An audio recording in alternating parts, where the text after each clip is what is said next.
Okay, greetings worldwide. This is GoonerLand Pod. I think what number 4 now. We've been away for a little bit. Life has caught up with us, trying to figure out and navigate stuff. But here we are. I think we haven't been on since international break.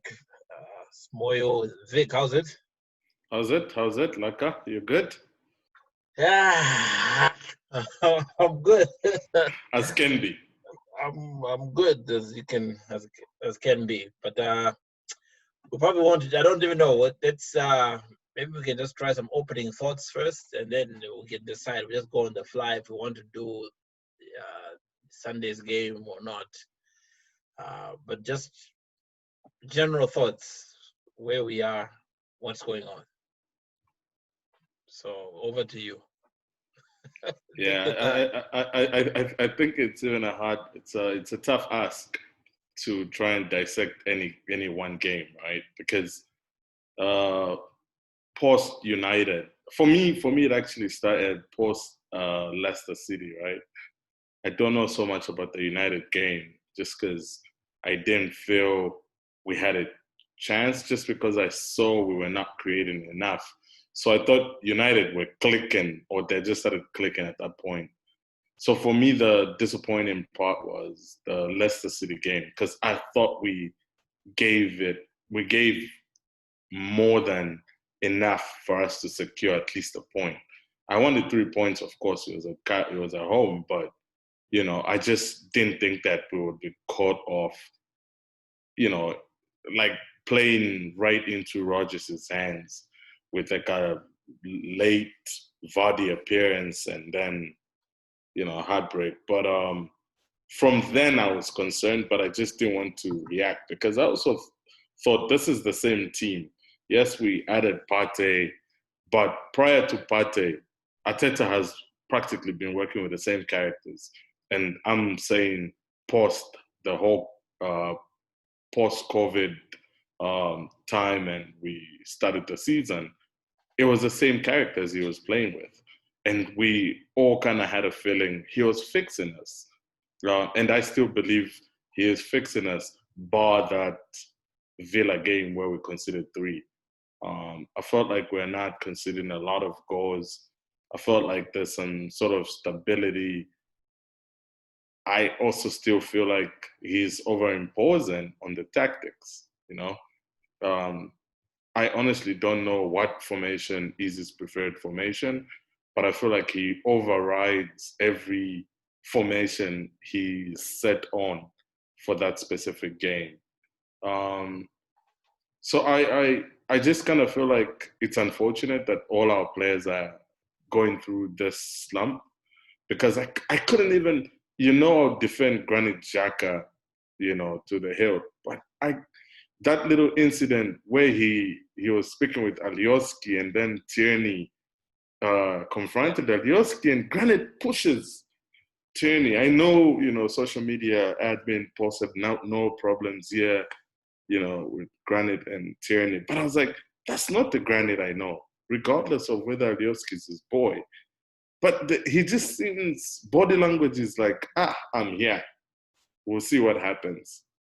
And I kind of get it from all of them. So I feel like I say to you in the morning, Arteta took a risk, a huge risk.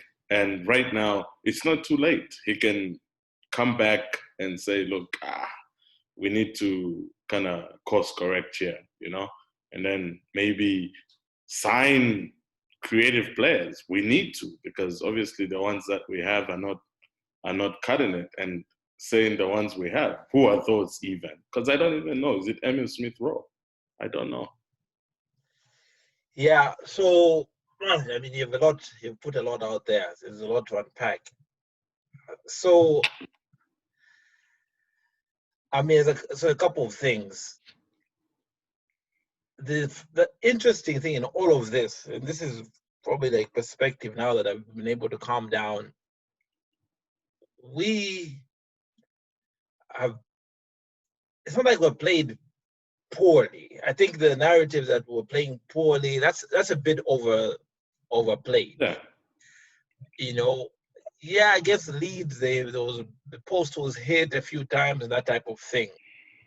But structurally, and I even saw somebody had put like, oh, Arsenal now, no creativity, no blah blah. And then in that whole narrative, they snuck in uh easy to play against type of thing, right? Which is that older narrative where it's like you can turn these guys over, which I have not seen, which is not the case. I Mm-mm. mean, yeah, sure, Wolves beat us 2-1, but I didn't.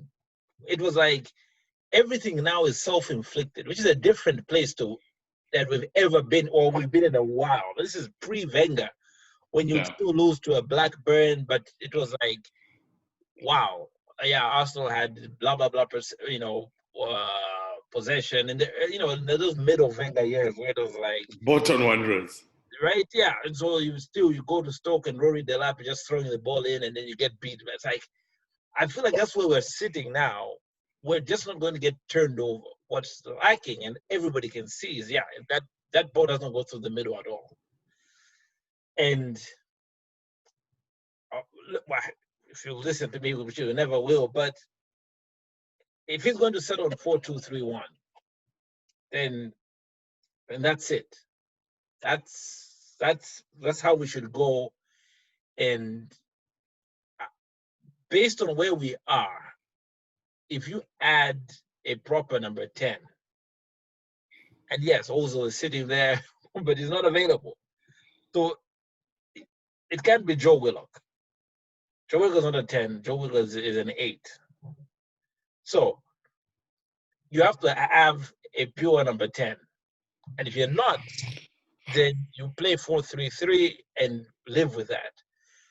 The interesting thing is Arteta has built some baseline formations which he can fall back to and make us even harder to beat. So even if you went to something weird, 4-3-3, and you're getting outplayed, he can easily switch a button to back three, essentially that back five thing he does, bring Tierney to play the left center back, Saka the left, and just contain.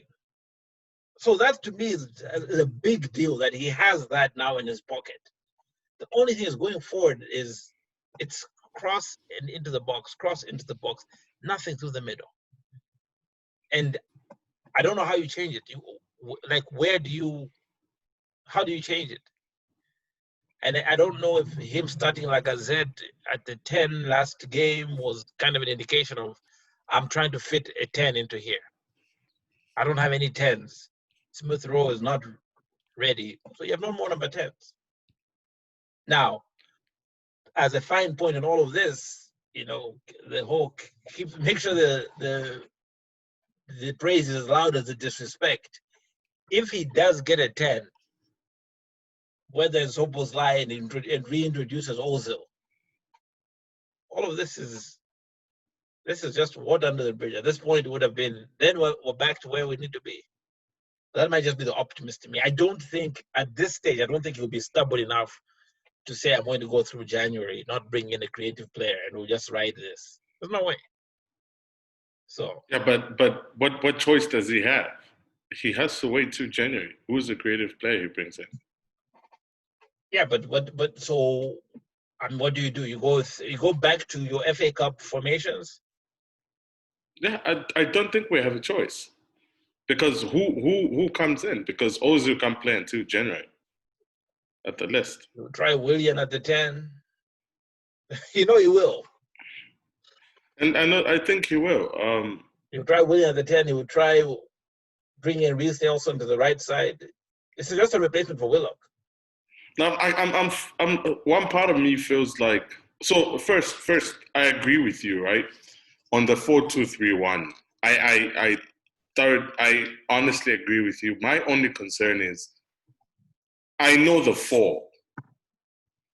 The 3 is what I struggle with. Who's the 3? I know the 4, and to some extent I know the 2. You know what I mean? Yes. But who are the 3? Obviously, we know the 1 also, but who are the 3? Saka on the left. That's all I can give you. And I mean, and funny enough,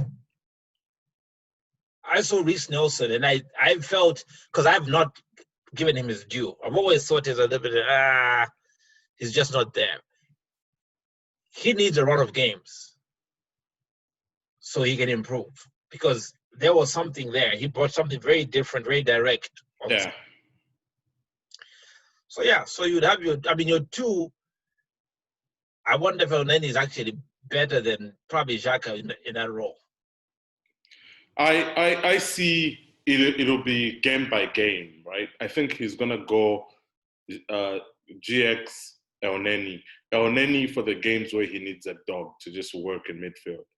But if we're playing a team that might be open, like a Wolverhampton, a Leeds United, a Villa again, when we go at them again, I see more Granit Xhaka, because the Granit Xhaka Tierney combination gives us a lot.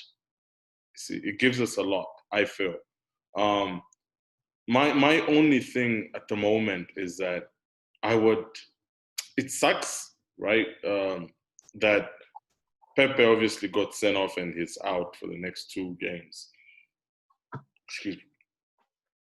But I agree with you on Reece Nelson. I feel like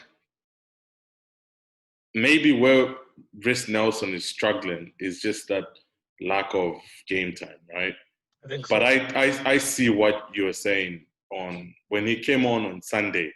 You could see it felt like there was something that was going to come out of it, you know. And even with Pepe, we get it, but Pepe is more so when he's isolated, you know.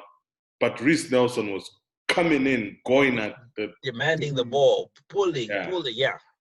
So I would say hopefully maybe the next game, there's no need to play Willian.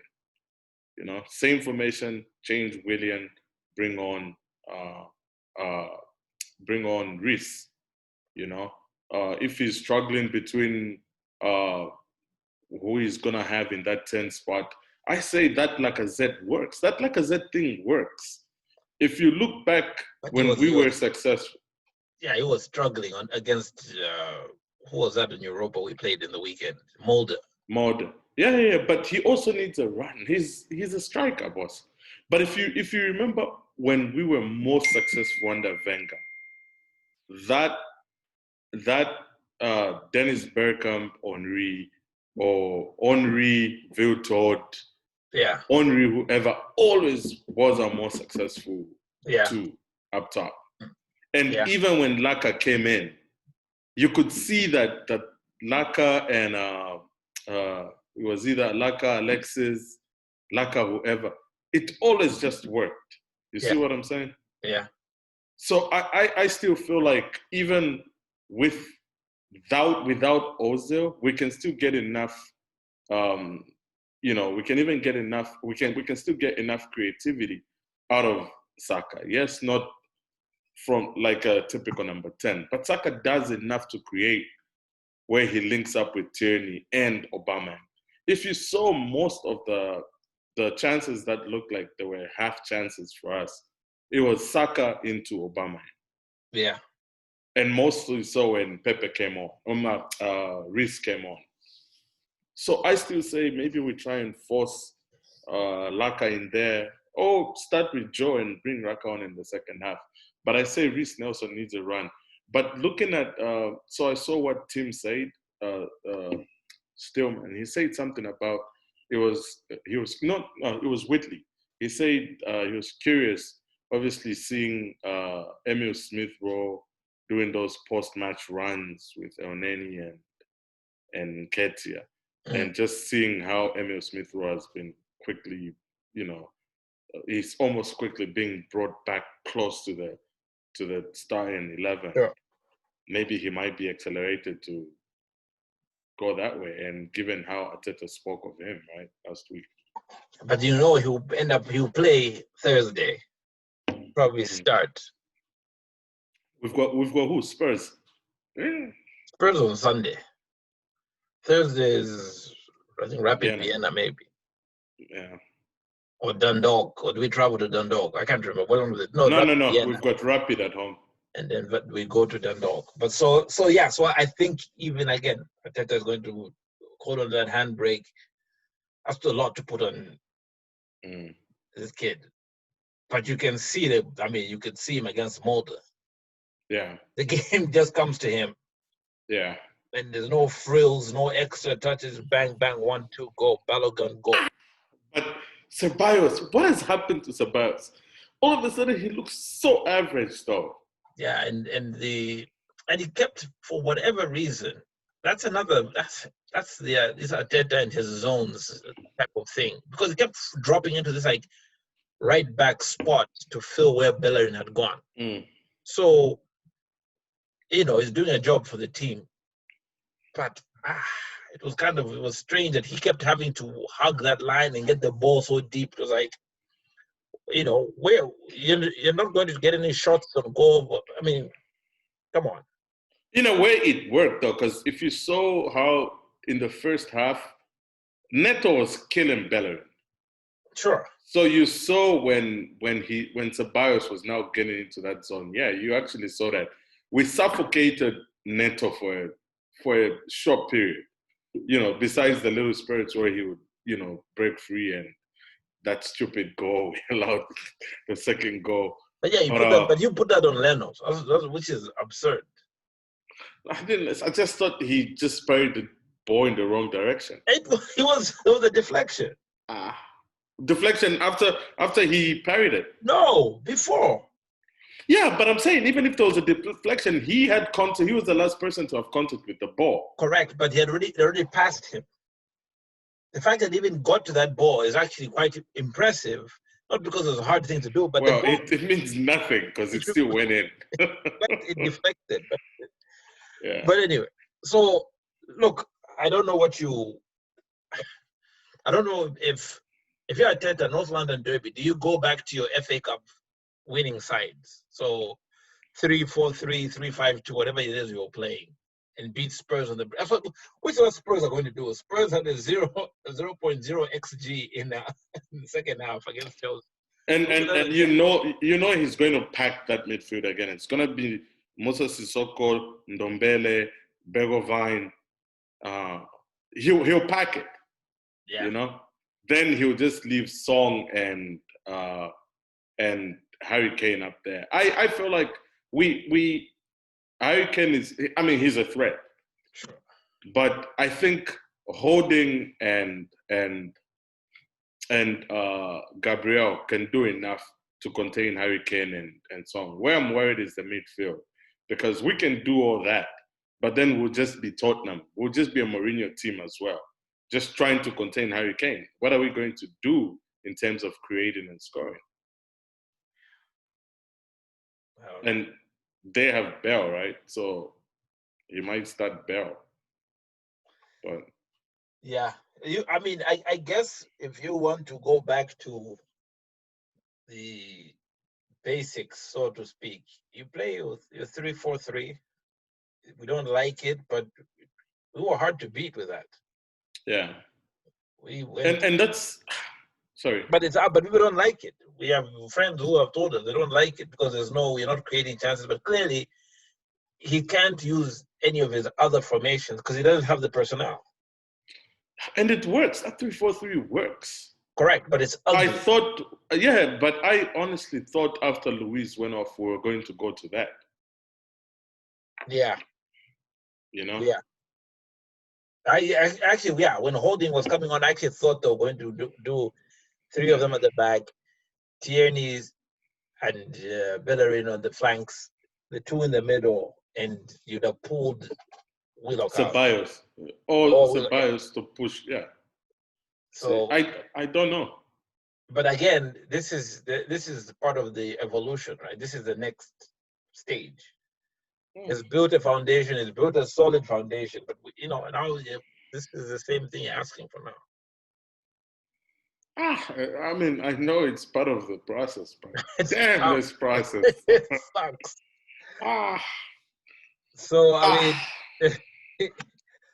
looking No, forward. but it's not all doom and gloom though. Like chaps acting out here, you're forgetting that we actually we're top of the table in Europe. We haven't lost the game. But the thing for me is we're not the ones who are, it's not like we are coming outside of that Villa game. Because that was a bad game, nobody showed up, etc., etc. Yeah. Nobody knows. But we're not getting turned over. No. I remember we used to get turned over for free. Yeah. Consistently. Yeah. We were second to every ball and all of that stuff. So yeah, even the Leeds game was kind of had views of that. But Wolves is a good example of kind of that's who we are. I mean, you add a bit of creativity. You add a proper number 10 in there. No, but I don't agree with your assessment of the Leeds game. I think we did enough to win that game. If Pepe stays on, the Leeds game. If Pepe stays on, Pepe doesn't get set off. I don't know. The Wolves game as well. Yes, Wolves. We did enough to. If we came out of that game winning 3-2, wouldn't have been surprised. We've all been said that makes that. That Wolves game is a game last year or a few years back we lose. The Leeds game. Wolves game, same. Yeah, Leeds. We definitely get jammed 2-0 last season. Come on, we were. So anyway, this is where we are now. The table doesn't lie. But I saw a lot out of Aubameyang the last 15 minutes. I don't know why. I don't know if he felt pressure. I don't know if you can attribute it to Reece Nelson or Lacazette coming on. I don't know, but if you saw it, he actually came alive. But just no service. Did you see the Opta? Yeah, I didn't see the Opta one. I saw the graphic, which was kind of a U shape. Nothing goes to 14. No, and he must be frustrated. And for me, I feel for him, right? Because what do you do? That's the thing. And this to me is what I was when we talked over the weekend. I was saying, look, what's probably been worse is if he finds himself on 5v5 teams and also is playing with him. That's a tough one. So anyway, all right. But do you think Arteta is a type? Just real quick, do you think he's the type that goes back to people like Oba and GX and Laka and say, guys, I kind of messed up on this one. I'm gonna course correct, or do you think he just lets it be? Let me ask you a question. Which man do you think Pep would do that? I don't know. And the fact that I don't know tells me everything I need to know. Because I'll say this. I remember the story of, because Wenger went through this right at the beginning. So the time, because he came with all the players. Yeah, and then he had George Graham's squad and all of that, defenders. Then we went and got jammed like 3-0 or 3-1 at Blackburn. Yeah. And whether it was Winterburn and Tony Adams or Keon, I can't remember who went to talk to him and said, look, part of everything you're bringing in, the problem is that we have nothing in front of us to protect us. We just don't have that first line of defense, so you have us just sitting there begging. And that's how it changed. That's how he brought in the two now in the middle. We started now bringing in the Gilbertos, the Edus, by the time it came Vieira. But then he started with the Manu Petits. Then he had, that was the beginning for him. Yeah. So I don't know what Arteta's found himself in the same position. So does he need Aubameyang to tell him, like, I'm getting no service? Does he need that Opta screenshot to tell him? When he sees it. And for me, I honestly think that comment was attributed to Aubameyang, right? When he says we need his goals. We need to find a way to help him. Instead of him saying, no, he needs to do better. But him saying, we need to find a way to help him. Is that him saying, where we see that we need to get him some creative help. Yeah, unless you play 4-3-3, that's your other. But you don't know who do you. Then you sit down on the baseline, push Xhaka up a little bit, Ceballos up a little bit. But then you can't have your overlapping crosses. You can forget about that exposure. So it'll be interesting. I mean, Tottenham is a bad game because Mourinho is going to just like park the bus and be glad to walk away with a 1-0 and leave. Yeah, just smash one up top and Song runs and Kane links him up. So and he's perfectly fine doing that. There's no shame. But here we get upset when Arteta does that type of thing. So we want sexy vavavoom. But because it's not, you see, there's the whole, it's not the way Arsenal plays. So I think the expectation there is even there more so because Arteta played in our systems. Arteta is coming from Pep. Arteta is from Barcelona. So you can't. So you're saying three, and maybe 3-4-3 was purely to get us back to just some semblance of, being solid, which is what he's achieved. He's managed to get us to a point where we're like, okay, we're not the laughing stock. Yeah. I mean, and then, I actually just don't understand. I feel like we are also overreacting, right? Like, 100%. We're not doing that bad. But that's the thing for me. I'm watching these games, and they hurt because it's all self-inflicted. We've lost how many? 5. We lost to City, we lost to Liverpool, lost to Leeds. Lost to Wolves, lost to Leicester City, and lost to Villa. Yeah. That's not bad losses. If you consider where Villa are right now, punching above their weight, where Wolves is obviously given that stupid loss today. Villa doesn't help, and Leicester also losing doesn't make us look like we belong in the conversation. But if we jam Tottenham and we jam Chelsea, and then this is the same squad Arteta won against City and Liverpool. Yeah. So that's what I'm saying. It's not like we've got a bad group of players or a bad manager all of a sudden. I just feel like maybe there's some changes he needs to make, some adjustments of sorts. All right. Let's just finish the last portion on what's next. What are your problems? We don't need predictions. At least I won't give predictions. But no, I won't. Yeah. Thoughts on what's next? I say we give Rhys Nelson and Emil Smith-Rowe a chance to start this on in the Europa. I'm sure he'll do that, and I'm hoping Rhys sees more game time on Sunday, or Laka starts. I just feel like we need to change some things. Yeah.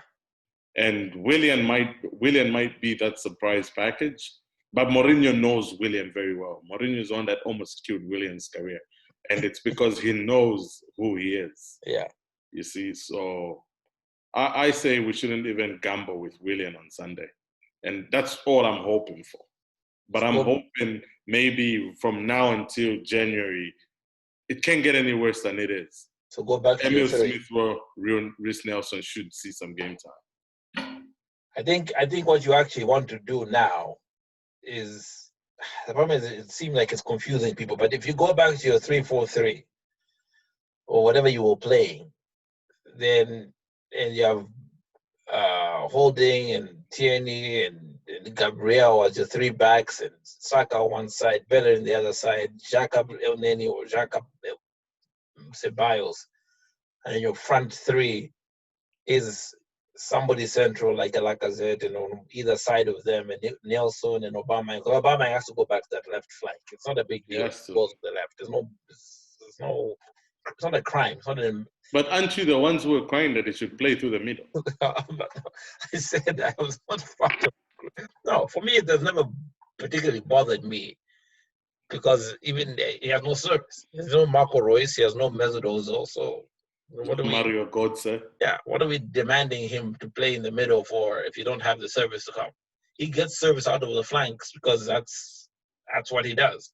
That's the setup we have. So until you have a proper number 10 in there, why even doing it? Mm. So, I mean, look, I see us playing the way again. We have to me. What the funny thing is, we're not. It's not like my goodness. We have. This is not like the last season where it was like Wolves shot 37 times at the goal. Yeah. You know, it's like we're getting the ball, we're recycling it, and now it's just that what there's a bit of predictability, but at least there's something. You added 10 into there, it just changes everything. Just that now you have to. I think what you want to do in January is reintroduce Ozil and go get Zoboslai. That's really what you want to do. Because I don't even think what's his name is a. You actually say that, huh? I can't Yeah, believe it. yeah, I think that's happening. That's done. I think what's his name. Oh. No, Smith Rowe is not a pure 10 in the Ozil mode. I think Mm-mm. he's definitely A Phil Foden, a Grealish. yeah. They're just Madison. They have the technical ability. Yeah. He's not anything more. I don't know if you want to put the burden of him being the creative force because he wants to run into the box. It's an upgrade on Joe Willock, I think. Yeah. So, Yeah. I mean, I feel like Willock just gives you that lankiness, right? Like it's just he can stretch the field of play. You know what I mean? But besides that, I don't know. But I agree on Ozil. Yeah. Good. that's a good point to end this conversation. Yeah, he'll be back. No, but and I thought about it this morning after seeing you and the boy go back and forth. I thought about it. I was like, we're actually not doing. Yes, the table shows a different story, but we're 10 games in. Like we've always almost lost to Villa. Like I remember 2 seasons in a row where we lost the first game to Villa. You know, I remember us losing to Leicester more over the last 3 seasons, where we celebrate a 90th minute win at Leicester, like we've won the league. You understand? I remember us getting towed by Liverpool by City. But remember going to Leicester last season. We did. Yeah. We walked into that with no chance. Wenger's was it? No. So the season before his final season, we got towed by teams like Bournemouth. Yeah. Midweek, me and you watched it at Lucky. Yeah. Midweek. So for me, it's like we knew this was going to happen. Just Arteta's fixing us was too good to be true, right? Like he was doing it so, like it was happening so quick. You know what I mean? But we didn't deserve that. We didn't deserve it. We didn't deserve those cup finals and. No, we should have lost all those. Like Unai losing the Europa. Yeah. Set the expectation, bring it. You know what I mean? Like lower the bar a little bit. But no, I honestly think we'll be okay. Like you're saying, maybe go back to the 3-4-3 just to maintain right now. Stop the bleeding just momentarily. January Ozil back in or Zobolai, then we figure out where we're going. You know what I mean? Yeah. But as of now, I think even and that's what pisses me off about this whole thing about Arteta being so young, right? Like it's got nothing to do with his abilities to do the job. But I feel like he listens to the pundits, he listens to social media. I'm going back on my word because I always say that he's stubborn. I don't think he is that stubborn because he's stuck with Aubameyang playing off the flank or out of the flank. And last week was when the voices, even during his post-match interviews, he was asked, why don't you just play Aubameyang through the middle? And he doesn't. Yeah. You know what I mean? So it's like he's listening. Wenger would have never done that. Wenger would have stuck to the wing. And I thought that's who Arteta was. But the fact that there was that change over the weekend, I was like, I don't know if I like it. We'll see what he does. I suspect Sunday. When do we play Saturday or Sunday? I think we play Sunday because we play Thursday. Sunday. We're not playing Saturday for a while. I hope it's not Sunday, 2:15 Eastern time for me. I don't see any more of those games. Yeah. I hope it's 11:30. Yeah, same here, eh? Same here. That Those 2:15 just ruin everything. Yeah, that's Aston Villa, Leicester. That's all 2:15. Actually, check. Yeah. Yeah, but at least it was the last game in November. We'll see that sucker next year. It's like no more November. Yeah, so we play 11:30. Oh yeah, I figured that's what it's going to be. Yeah, because Liverpool Wolves is 2. Oh, good. Then keep that one there. Yeah. Yeah, no, man. So I'm optimistic, eh? Yeah, Cautiously. It's going to take a lot to break us, but man, it's tough. Cautiously optimistic. Yeah. Hi, bro. At least All right, boss. we'll see. We'll see where we are. So I need to load this thing up. Go Gunners. Next Monday will be a more positive. Will be a more positive pod, you know. Right. Yeah. I see us doing. I'm not predicting anything, but I see us doing good. All right. All right, boss. All right, boss. Cheers. Yeah.